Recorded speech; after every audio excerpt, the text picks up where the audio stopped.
Nucleus Properties Close Encounter, brought to you by Nucleus Premium Villas and Apartments, Kochi, Kottayam, Thiruvananthapuram. Live life.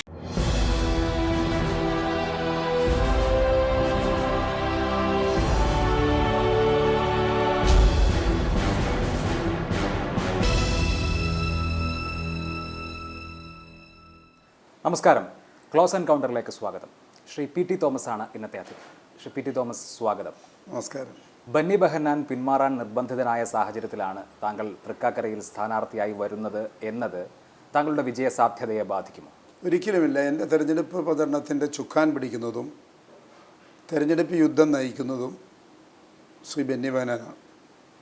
ഉദാഹരണത്തിന് തൃക്കാക്കര മണ്ഡലത്തിലെ 8 മണ്ഡലം കൺവെൻഷനുകളും ഉദ്ഘാടനം ചെയ്തിട്ടുള്ളത് ബെന്നിയാണ്. അതോടൊപ്പം തന്നെ നേതൃയോഗങ്ങളിൽ പങ്കെടുക്കുന്നത് ബെന്നിയാണ്. എൻ്റെ തിരഞ്ഞെടുപ്പ് പ്രവർത്തനത്തിൻ്റെ എല്ലാ തന്ത്രങ്ങളും മെനയുന്നതും അദ്ദേഹത്തിൻ്റെ അനുഭവ സമ്പത്തിൻ്റെ ഈ മണ്ഡലവുമായുള്ള അനുഭവ സമ്പത്ത് എന്നോടുകൂടി പങ്കുവെച്ചുകൊണ്ടാണ് ഞങ്ങൾ തിരഞ്ഞെടുപ്പ് പ്രവർത്തനം നടത്തുന്നത്. അദ്ദേഹം തൃക്കാക്കരയുടെ ആദ്യത്തെ MLA ആണ്. ഒരു ടേമേ അദ്ദേഹത്തിന് പൂർത്തിയാക്കാൻ സാധിച്ചുള്ളൂ. അതിനുശേഷം അദ്ദേഹത്തിൻ്റെ പ്രചരണ പ്രവർത്തനങ്ങൾ തുടങ്ങി പ്രചരണ വീഡിയോ അടക്കം തയ്യാറാകുന്ന ഘട്ടത്തിലാണ് ഒരു പ്രത്യേക സാഹചര്യത്തിൽ അദ്ദേഹത്തിന് മാറേണ്ടി വന്നത്, താങ്കൾക്ക് ഈ രംഗത്തേക്ക് വരേണ്ടി വന്നത്. അത് ഒരു തരത്തിലും അണികൾക്കിടയിൽ ഒരു വികാരവും ഉണ്ടാക്കില്ല എന്നാണോ? സ്വാഭാവികമായും ബന്നി ബെഹന്നാൻ തെരഞ്ഞെടുപ്പിൽ മത്സരിക്കും എന്ന് തന്നെയാണ് എല്ലാവരും കരുതിയിരുന്നത്. ഇത് ഓൾ ഇന്ത്യ കോൺഗ്രസ് കമ്മിറ്റിയുടെ ഒരു തീരുമാനം വന്നിട്ടുള്ളതാണ്. അതിനെ സംബന്ധിച്ച് ബെന്നിക്കും ബോധ്യമുള്ളൊരു കാര്യമാണ്. അത് ഒരു സ്ഥാനാർത്ഥി എന്ന നിലയിൽ ഞാനുമായി ബന്ധപ്പെട്ട കാര്യമല്ല. താങ്കൾ VM സുധീരൻ്റെ നോമിനിയായിട്ടാണോ തൃക്കാക്കരയിലേക്ക് മത്സരിക്കാൻ എത്തുന്നത്? ഞാൻ കോൺഗ്രസ് ഹൈക്കമാൻഡിൻ്റെ നോമിനിയായിട്ടാണ് മത്സരിക്കാൻ വന്നിട്ടുള്ളത്. കോൺഗ്രസ് ഹൈക്കമാൻഡിന് മുൻപിൽ 5 സീറ്റുകളിലെ സ്ഥാനാർത്ഥികളെ ചൊല്ലിയാണ് വലിയ തർക്കങ്ങൾ അല്ലെങ്കിൽ അതുമായി ബന്ധപ്പെട്ട ചർച്ചകൾ ഉണ്ടാകുന്നത്. ഏറ്റവും ഒടുവിൽ അവസാനത്തെ നിമിഷമാണ് തൃക്കാക്കരയെ സംബന്ധിച്ച് ഒരു തീരുമാനം ഉണ്ടാകുന്നത്. അങ്ങനെ ഒരു തർക്കത്തിലേക്ക് പോകേണ്ടിയിരുന്നോ? അല്ല, ഞാൻ യഥാർത്ഥത്തിൽ തൃക്കാക്കര മണ്ഡലത്തിൽ എനിക്ക് മത്സരിക്കാനൊരു അവസരം കിട്ടും എന്ന് ഞാൻ പ്രതീക്ഷിച്ചിരുന്നില്ല. ഞാൻ യഥാർത്ഥത്തിൽ ചാലക്കുടി സീറ്റ് കിട്ടുകയാണെങ്കിൽ മത്സരിക്കാൻ ഒരു താല്പര്യം പ്രകടിപ്പിച്ചിരുന്നു. അതല്ല, പീരുമേട് സീറ്റ് കിട്ടുകയാണെങ്കിൽ അതിനൊരു താല്പര്യം പ്രകടിപ്പിച്ചിരുന്നു. എൻ്റെ തന്നെ ശിഷ്യനായ ഒരാളാണ് പീരുമേട്ടിൽ മത്സരിക്കുന്നത്. പക്ഷേ തൃക്കാക്കരയിൽ മത്സരിക്കാൻ ഞാൻ ഒരിക്കലും ആഗ്രഹിക്കുകയോ അതിനുള്ള പിന്നണി പ്രവർത്തനങ്ങൾ നടത്തുകയോ ചെയ്തിട്ടില്ല. അങ്ങനെ വന്നൊരു പ്രത്യേക സാഹചര്യത്തിലാണ് ഞാൻ സ്ഥാനാർത്ഥിയായിട്ട് വന്നിട്ടുള്ളത്. അതുകൊണ്ട് തന്നെ ഈ തെരഞ്ഞെടുപ്പിൽ, കഴിഞ്ഞ പാർലമെൻറ്റ് തെരഞ്ഞെടുപ്പിൽ മത്സരിക്കാതെ മാറി നിന്നപ്പോൾ കോൺഗ്രസ് നേതൃത്വം എന്നോട് നൽകിയിട്ടുള്ള വാഗ്ദാനം എന്ന വാക്ക് ഞാൻ പറയുന്നില്ല, എന്നോട് പറഞ്ഞിരുന്നത് നിയമസഭാ തെരഞ്ഞെടുപ്പിൽ നിശ്ചയമായും പി ടി തോമസിനെ പരിഗണിക്കും എന്ന് പറഞ്ഞിരുന്നു. അതിൻ്റെ ഭാഗമാകും ഈ സ്ഥാനാർത്ഥിത്വം എന്നാണ് ഞാൻ വിചാരിക്കുന്നത്. കഴിഞ്ഞ ലോക്സഭാ തെരഞ്ഞെടുപ്പിൽ താങ്കൾ മത്സരിക്കാതെ മാറി നിൽക്കേണ്ടി വന്നത് താങ്കൾക്കെതിരെ എന്തെങ്കിലും ആരോപണങ്ങൾ ഉണ്ടായിട്ടല്ല, താങ്കളുടെ MP എന്നുള്ള നിലയിലുള്ള പ്രവർത്തനം മോശമായിട്ടല്ല, മറിച്ചൊരു പ്രത്യേക രാഷ്ട്രീയ കാലാവസ്ഥയിലായിരുന്നു. അങ്ങനെ മാറി നിന്ന താങ്കളോട് അല്ലെങ്കിൽ മാറി നിൽക്കാൻ നിർബന്ധിതനായ താങ്കളോട് പാർട്ടി നീതി ചെയ്തു എന്ന് തോന്നുന്നുണ്ടോ? അല്ല, ഞാൻ അടിമുടി ഒരു പാർട്ടിക്കാരനാണ്. KSUവിൻ്റെ യൂണിറ്റ് വൈസ് പ്രസിഡന്റ് മുതൽ DCC പ്രസിഡന്റ്, AICC അംഗം തുടങ്ങിയ നിരവധി പദവികൾ വഹിച്ചിട്ടുണ്ട്. 4 വട്ടം തെരഞ്ഞെടുപ്പിൽ ഇതിനു മുമ്പ് അസംബ്ലി മത്സരിച്ചു, പാർലമെൻറ്റ് മത്സരിച്ചു, ഇപ്പോൾ അസംബ്ലി വീണ്ടും മത്സരിക്കുന്നു. പാർട്ടി എന്നോട് നീതി ചെയ്തിട്ടില്ല എന്ന് പറയാൻ പറ്റില്ല. കഴിഞ്ഞ തെരഞ്ഞെടുപ്പിൽ എനിക്ക് സീറ്റ് കിട്ടിയിരുന്നെങ്കിൽ നന്നായിരുന്നു എന്ന് ഞാൻ വിചാരിക്കുന്നു. അവരുടെ ആംഗിളിൽ അത് ശരിയായിരിക്കാം, അതുകൊണ്ടായിരിക്കാം. ഞാൻ അതിനെപ്പറ്റി ഒരു പരാതി പബ്ലിക്കായി ഒരു പരാതിയും പറഞ്ഞിട്ടില്ല. എനിക്ക് കൂടി മത്സരിക്കണമായിരുന്നു എന്ന ആഗ്രഹം എന്നിൽ ഉണ്ടായിരുന്നു എന്നുള്ളത് സത്യമാണ്. അതെ, അങ്ങനെ ഒരു ആഗ്രഹം ഉണ്ടായിട്ടും താങ്കൾ ഏതെങ്കിലും തരത്തിലുള്ള അസ്വാരസ്യങ്ങൾ ഉണ്ടാക്കിയില്ല, അസ്വസ്ഥത പ്രകടിപ്പിച്ചുമില്ല. പക്ഷേ അതിനുശേഷം ഒരു നിയമസഭാ തെരഞ്ഞെടുപ്പ് വരുമ്പോൾ, കഴിഞ്ഞ ലോക്സഭാ തെരഞ്ഞെടുപ്പിൽ മത്സരിക്കാതെ മാറി നിന്നവരോ തോറ്റവരോ ആയ എല്ലാ ആളുകൾക്കും സീറ്റ് കിട്ടുന്നു.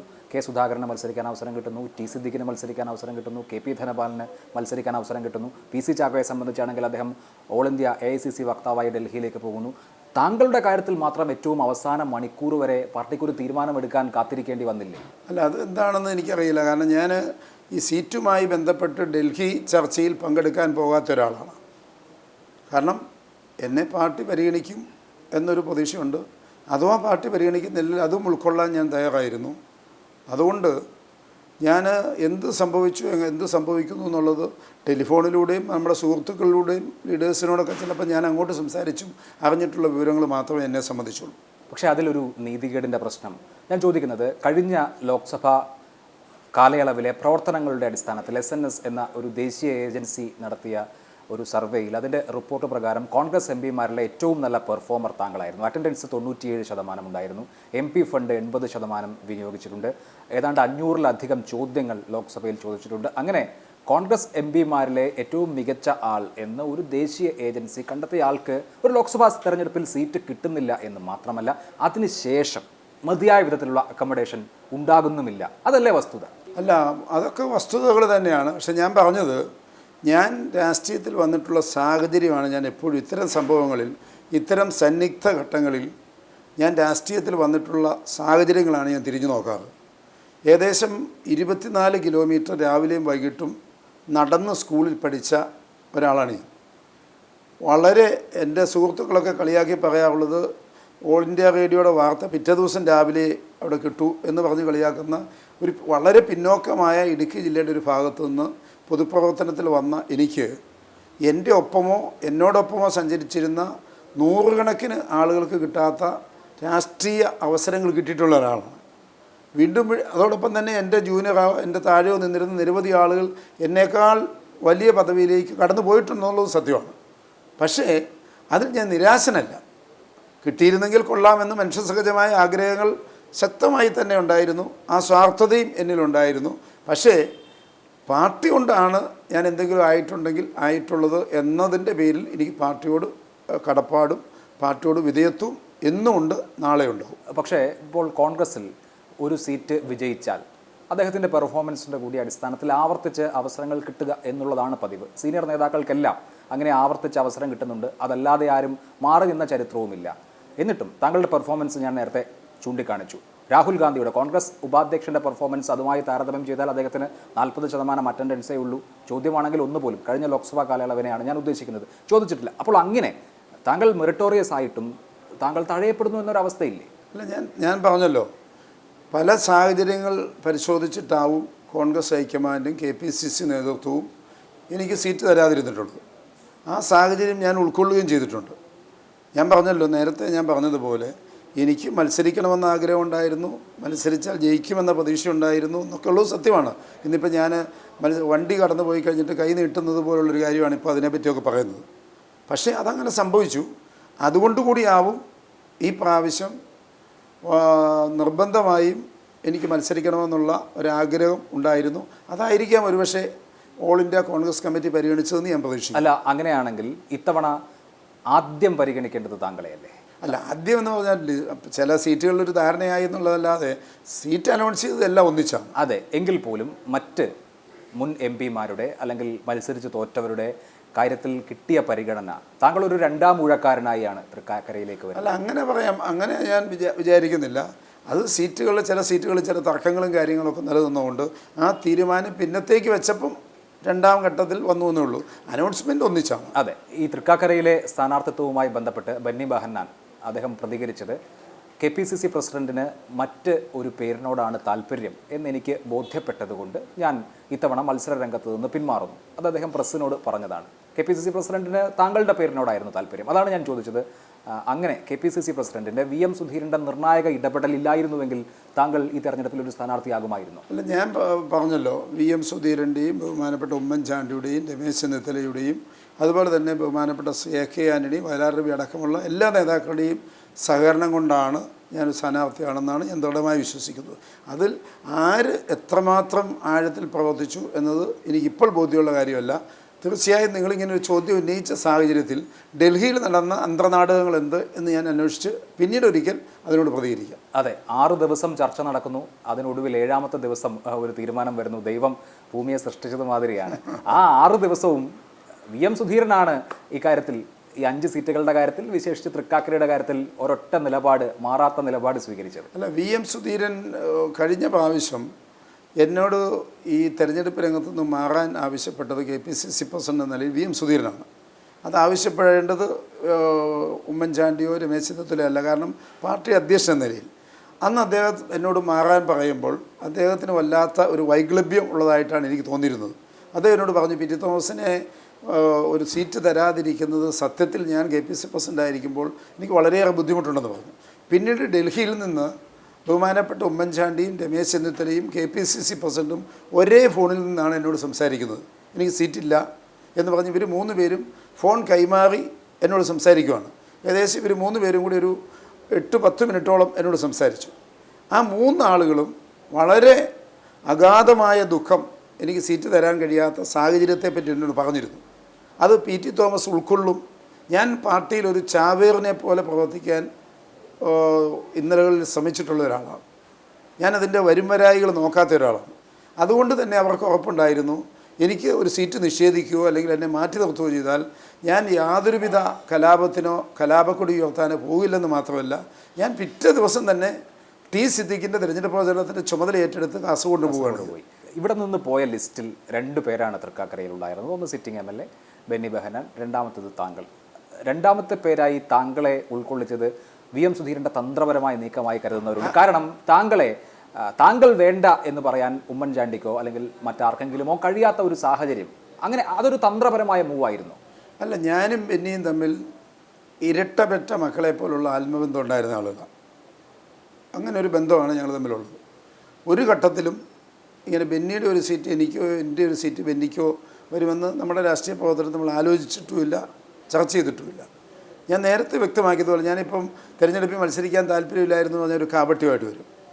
കഴിഞ്ഞ പ്രാവശ്യം തിരഞ്ഞെടുപ്പിൽ നിന്ന് മാറി നിന്നതുകൊണ്ട് പല അവസരങ്ങളും എനിക്ക് നഷ്ടപ്പെട്ടു എന്ന് എൻ്റെ സ്നേഹിതന്മാർ പലരും വിശ്വസിക്കുന്നത് കൊണ്ടും ഈ തിരഞ്ഞെടുപ്പിൽ മത്സരിച്ചാൽ കൊള്ളാമെന്ന അമിതമായ ആഗ്രഹം എനിക്കുണ്ടായിരുന്നു.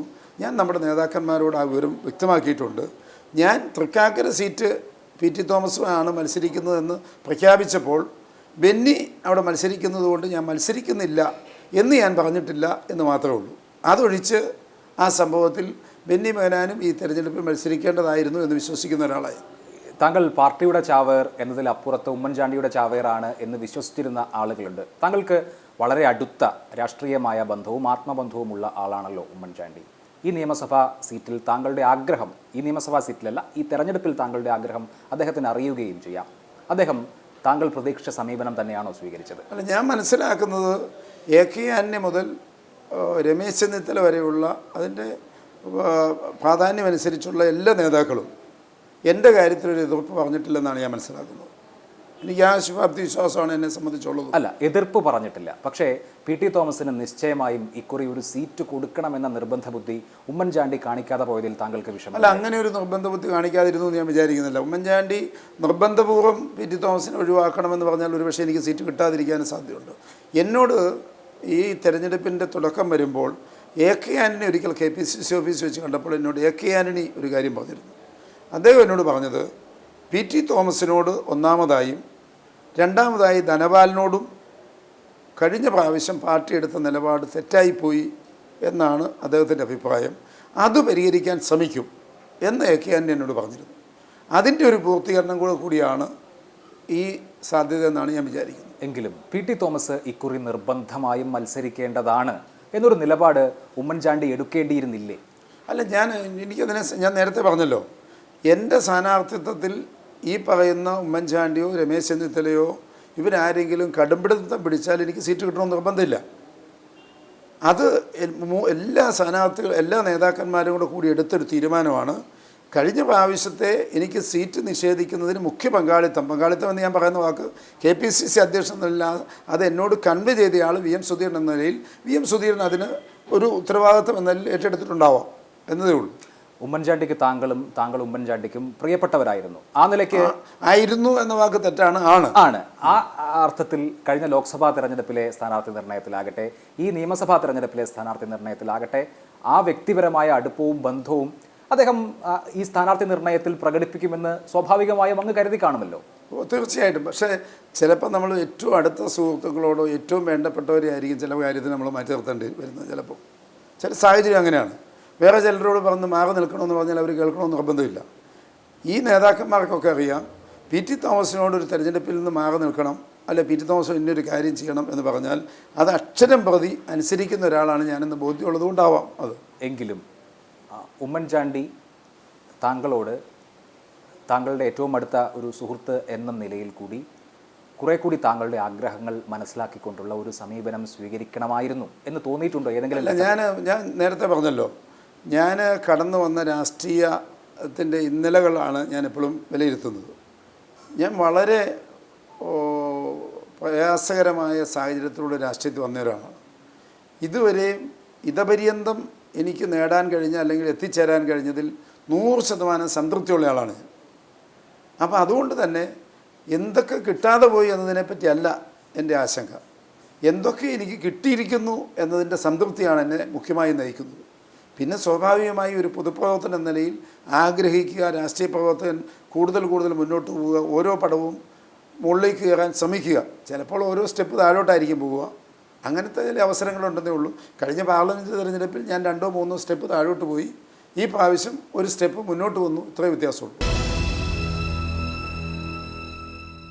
രാഷ്ട്രീയ ജീവിതത്തിൽ അങ്ങനെ 2-3 ചുവട് പിന്നോട്ട് ഇറങ്ങുക എന്നുള്ളത് തീർത്തും അസ്വാഭാവികമായ ഒന്നല്ല. പക്ഷേ താങ്കൾക്ക് അങ്ങനെ 2-3 ചുവട് പിന്നോട്ട് ഇറങ്ങേണ്ടി വന്നത് ഒരു നിലപാടെടുക്കുകയും അതിൽ ഉറച്ചു നിൽക്കുകയും ചെയ്തതുകൊണ്ടല്ലേ?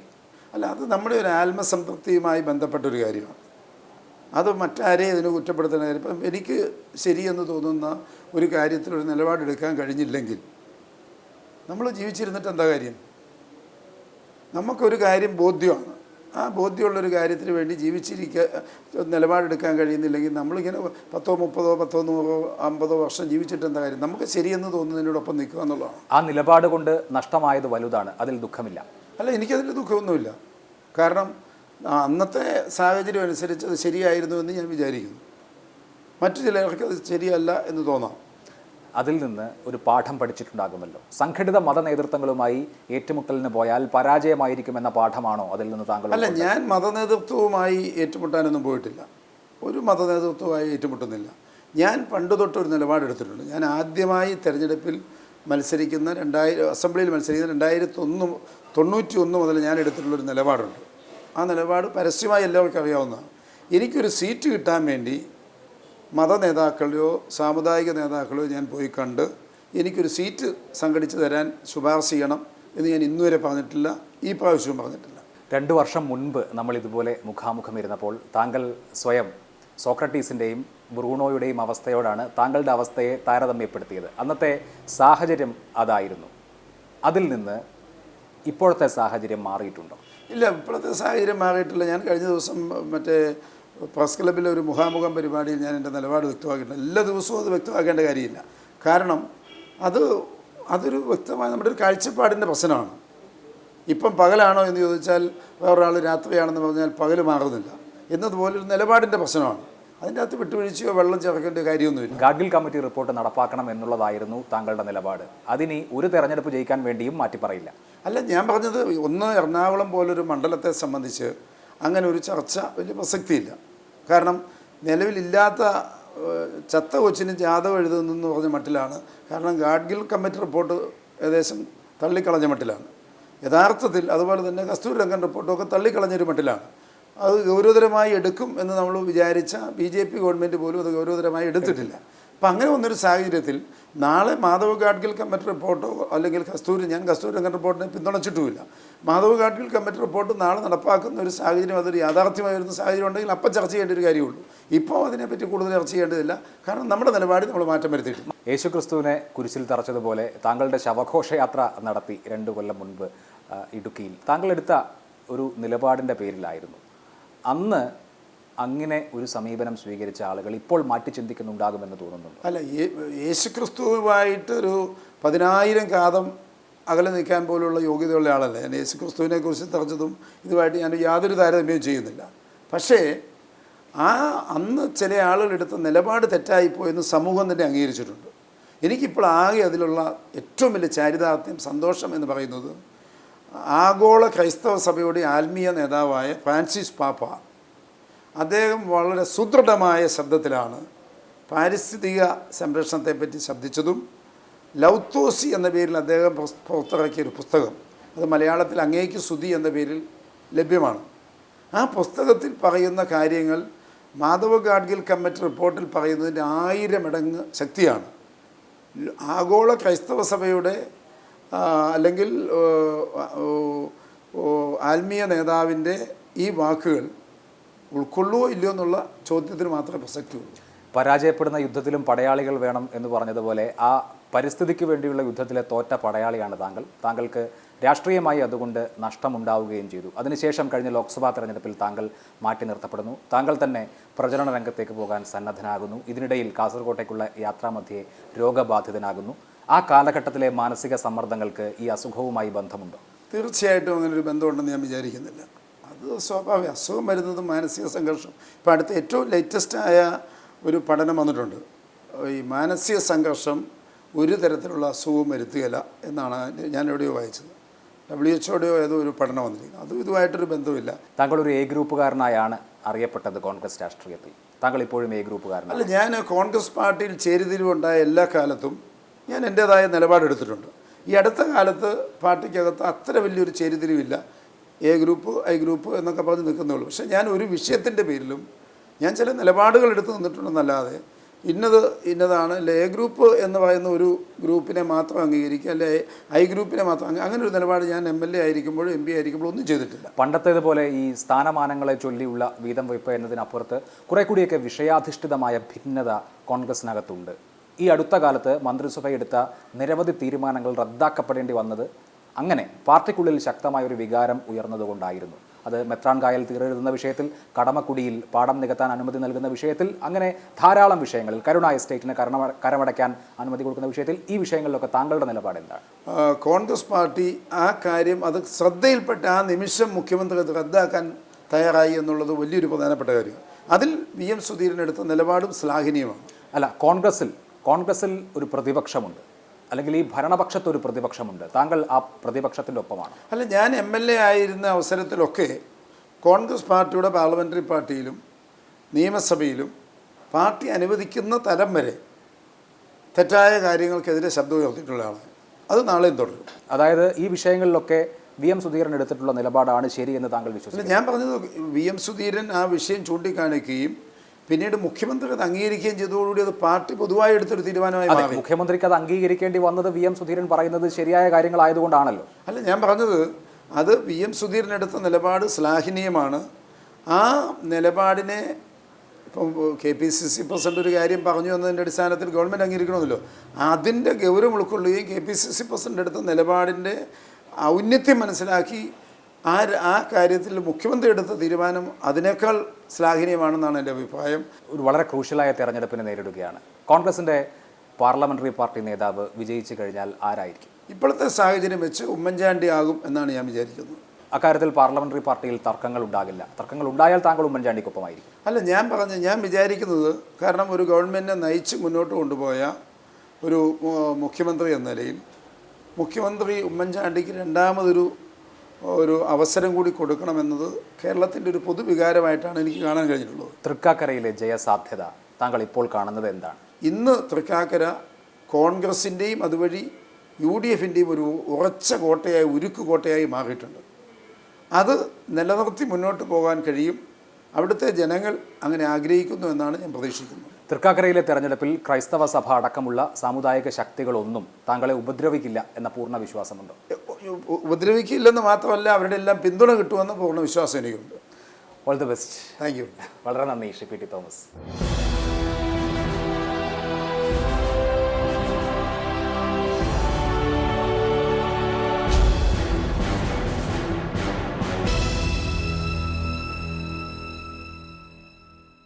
Nucleus Properties Close Encounter brought to you by Nucleus Premium Villas and Apartments, Kochi, Kottayam, Thiruvananthapuram. Live life.